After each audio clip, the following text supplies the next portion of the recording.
வடமாநில தொழிலாளர்களோட கஷ்டத்தை சொன்னீங்க. சரி, நம்ம மக்களுக்கு கஷ்டம் இல்லையா, பிரச்சனை இல்லையா? வடமாநில தொழிலாளர்கள் வந்துட்டு தமிழ்நாட்டுல வேலை செஞ்சா நம்ம மக்களோட வேலை வாய்ப்பு பறி போகுதுல்ல? ஏங்க, ஒரு கான்செப்ட் ஒன்று இருக்கு, 3Dன்னு சொல்லுவாங்க. Dirty, difficult, dangerous. அதாவது என்னன்னா, வட மாநிலத்துல இங்க வரங்க யாரும் பெரிய அரசாங்க உத்தியோகமோ இல்ல ஆபீஸ் வேலைக்கோ வரதில்லை. அவங்க பண்றதே ரொம்ப டிஃபிகல்ட்டான வேலை, டேஞ்சரஸான வேலை, அழுக்கான வேலைகள், இதைத்தான் பண்றாங்க.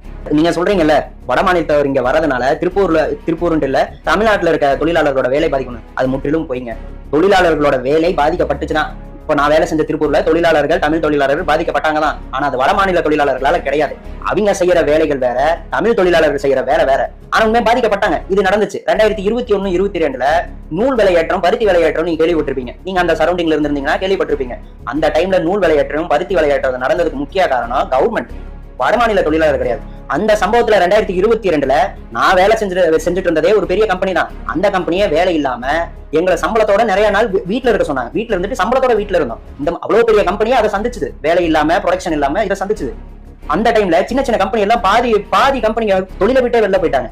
இந்த பிரச்சனைக்கு முற்றிலும் காரணம் கவர்மெண்ட், ஒன்றிய அரசு என்ன பண்ணுச்சு, பருத்தி விலையேற்றத்தை கட்டுக்குள்ள வைக்காம அது அப்படியே விட்டுருச்சு. அந்த விளையாட்டுறதுனால என்ன ஆயிடுச்சுன்னா, குஜராத் தான், இப்ப நீங்க இந்தியாவில எடுத்துக்கிட்டீங்கன்னா சதவீதப்படி குஜராத் தான் அதிக பருத்தி உற்பத்தி செய்யறது. அங்க இருந்த பெரிய பெரிய பருத்தி உற்பத்தியாளர்கள் என்ன பண்ணிட்டாங்க, அந்த பருத்தியை எக்ஸ்போர்ட் பண்ண ஆரம்பிச்சிட்டாங்க, வெளிநாட்டுக்கு எக்ஸ்போர்ட் பண்ண ஆரம்பிச்சிட்டாங்க. அதனால பெரிதும் அடி வாங்கினது திருப்பூர் மாவட்டம். ஏன்னா இங்க பின்னலாடை தொழில் வந்து மிகவும் உண்மையான ஒரு தொழில்.